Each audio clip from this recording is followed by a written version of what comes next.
Welcome to NBA Today's schedule release show. I'm Vanessa Richardson in for Malika Andrews. 1,200 games are on the slate this season, and we've gone through and pulled out the best of the best. Opening night sets the tone. Kevin Durant returns to Oklahoma City, of course, back where it all began as SGA and the Thunder raised their banner on ring night against the Rockets. Then the stage shifts to LA, where Steph Curry and Jimmy Butler lead the Warriors into a primetime battle with LeBron, Luka, and the Lakers.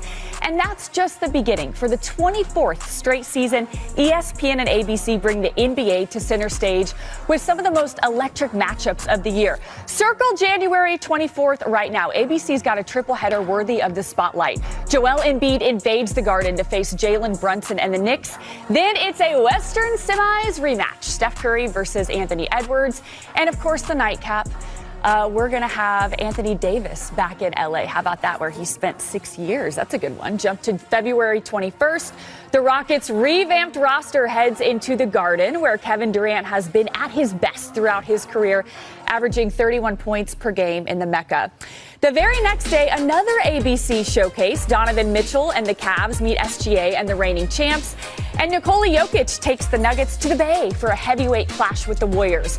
Oh, March 1st. This is going to be a good one. Wemby under the Garden lights. Remember, he dropped 42 there on Christmas. 2 weeks later, a Western Conference Finals rematch. Anthony Edwards and the Wolves return to OKC to battle the Thunder once again. Got it? Good. 237 games will be on national television this season, but one of the biggest questions every year, who's got the most? Lucky for you, we counted. We have the list here of all the top 10 teams with the most national TV games. The Thunder, Lakers, Warriors, and Knicks all lead the way with 34. Following them are the Houston Rockets and Nuggets with 28 apiece. And below them are the Celtics, Cavs, and Mavericks. So many games to get through. But luckily, we've got you covered. And who better to break it all down than senior writer Ramona Shelburne? We've got Hall of Famer Mark Spears and a pair of NBA champions in Udonis Haslem and Kendrick Perkins. So we're going to dive right in because we got a lot to talk about. 34 national television games for the Lakers, Warriors, Thunder, and Knicks. But Perk, which team is the must-watch team of the entire 2025-2026 season?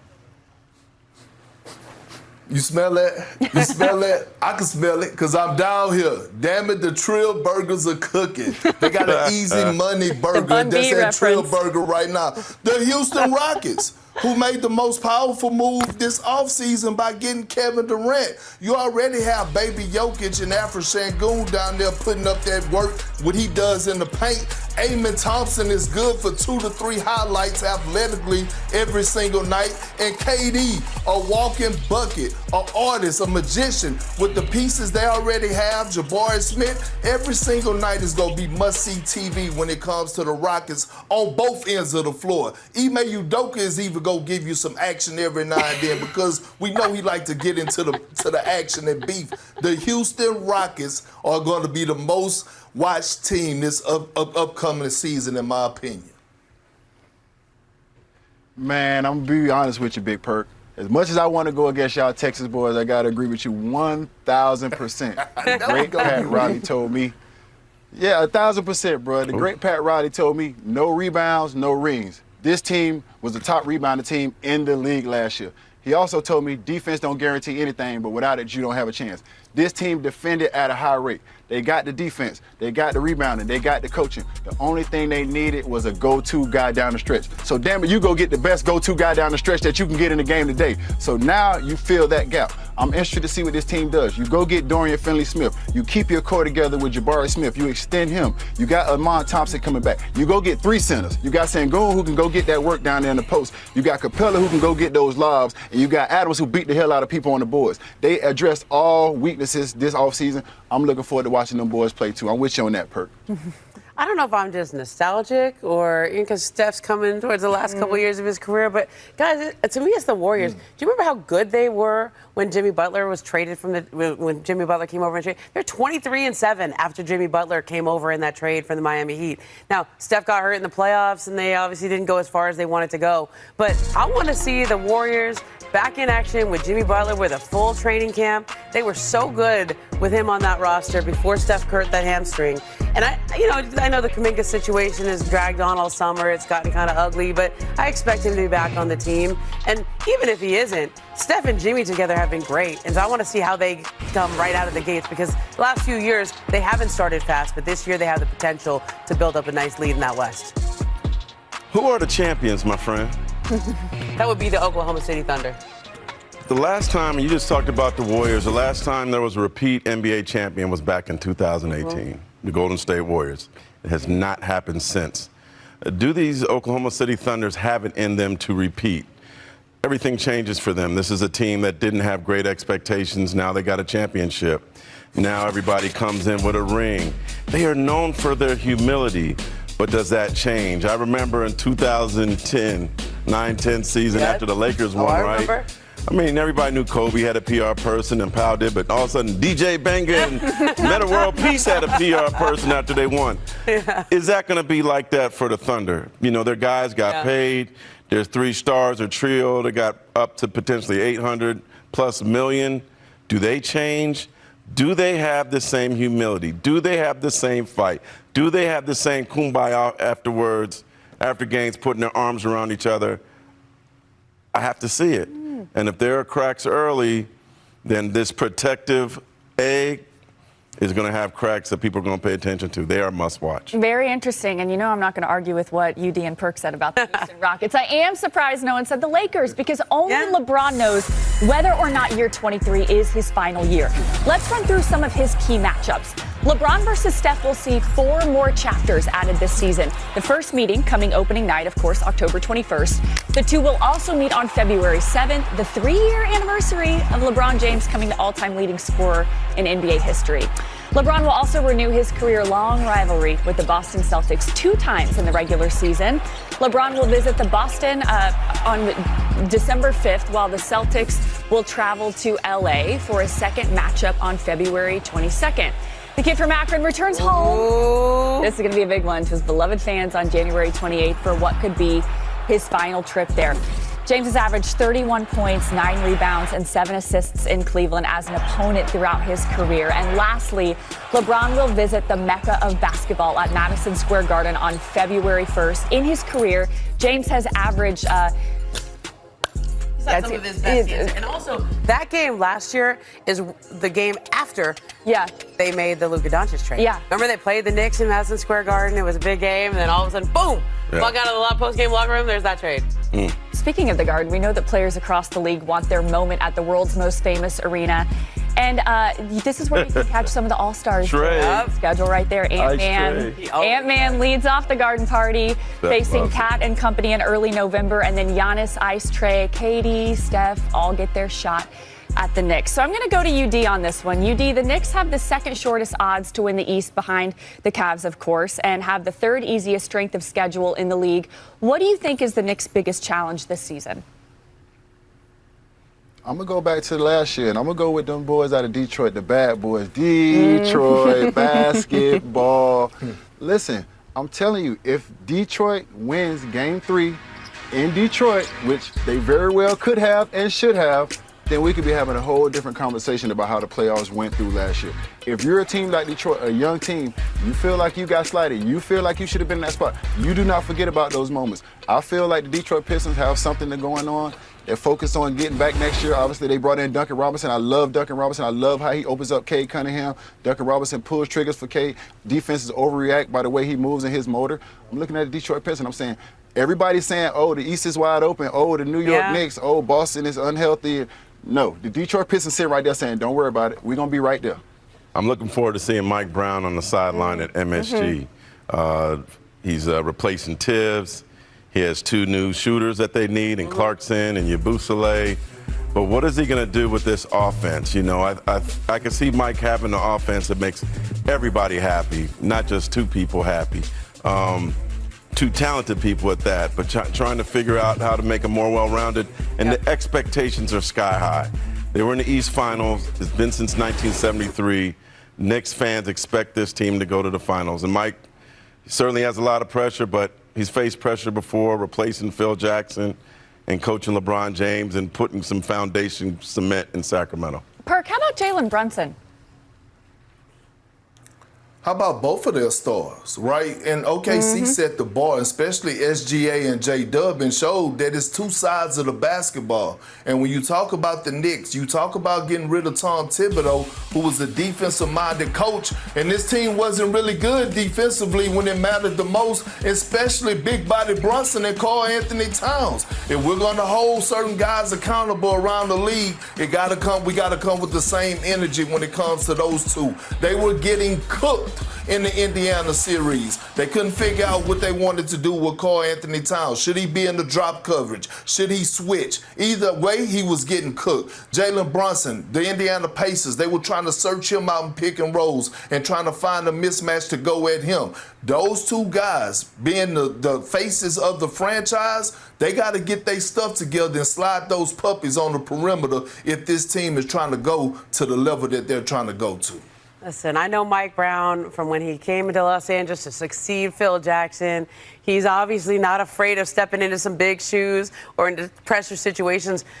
But you guys, they were in the East Finals last year. They were renaming the streets outside of Madison Square Garden. The Knicks got so close, and people in New York. Dub Nation, buckle up, because we've got a big one today. The rumor mill is spinning, the insiders are talking, and once again, the Golden State Warriors are front and center.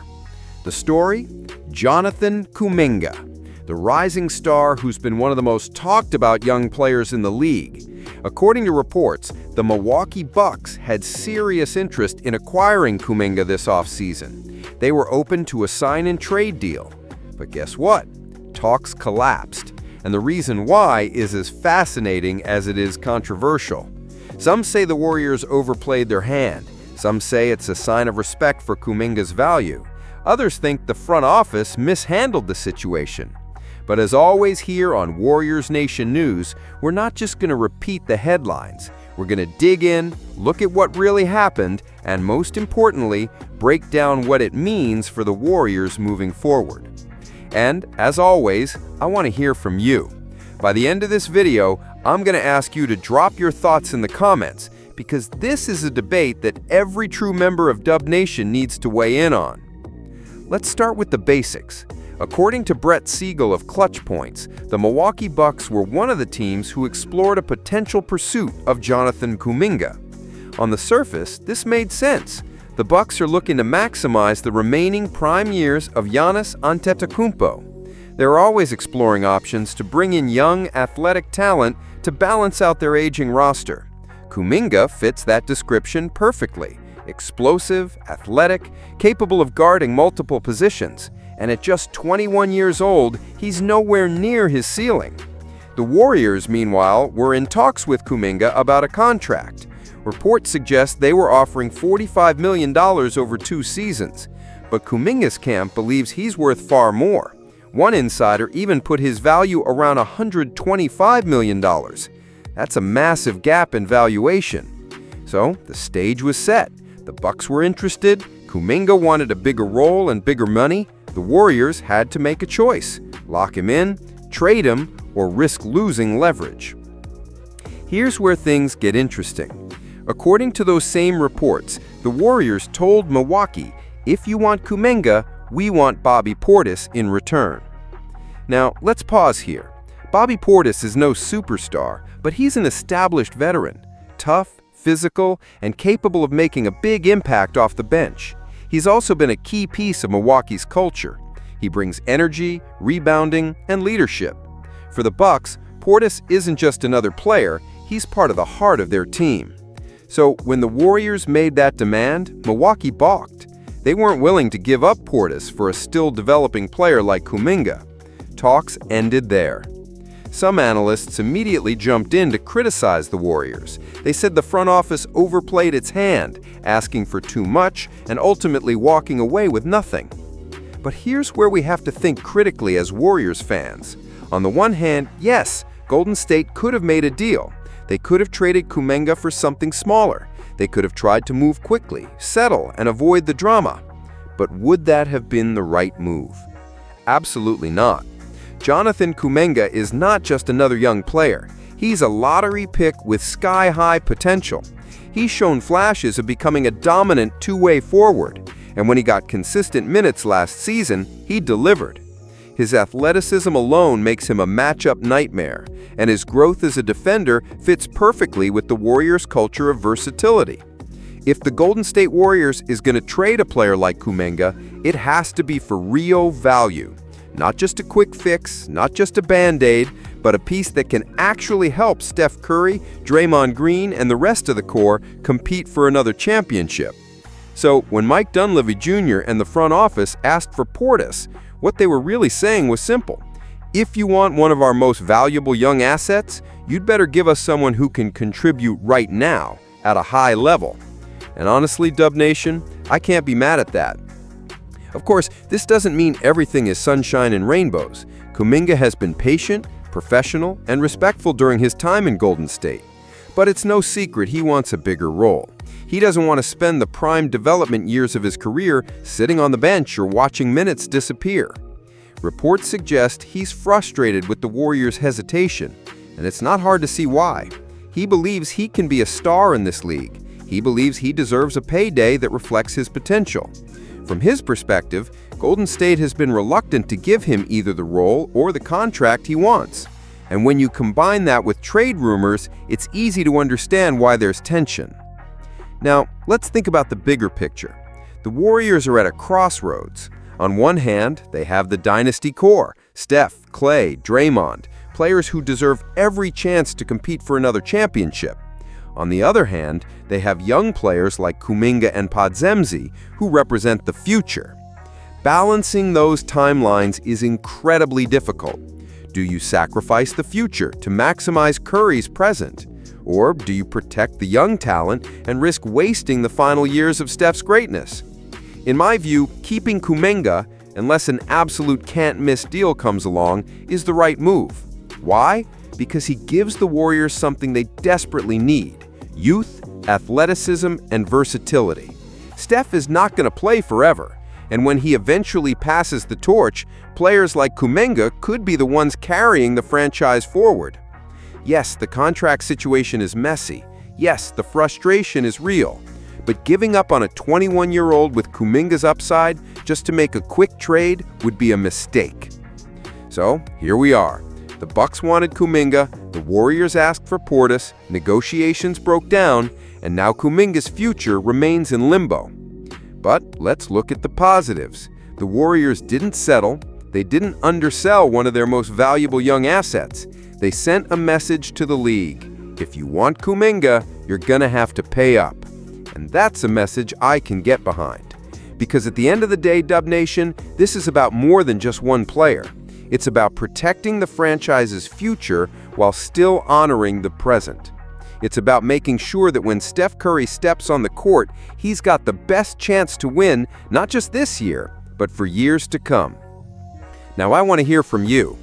This is your team, your voice, your community.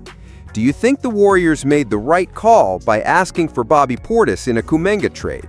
Should Golden State be willing to pay Kuminga closer to the $125 million that insiders think he's worth? Or do you believe it's time to move on and get the best value possible before the situation drags on any longer? Drop your thoughts in the comments right now. Let's get this debate going because trust me, the Warriors front office isn't the only one wrestling with these questions. Dub Nation has a voice and I want to hear it loud and clear. This has been Warriors Nation News. Stay locked in, subscribe, and hit that notification bell so you don't miss the next big update. Because in Golden State, the story never ends. It just gets more interesting.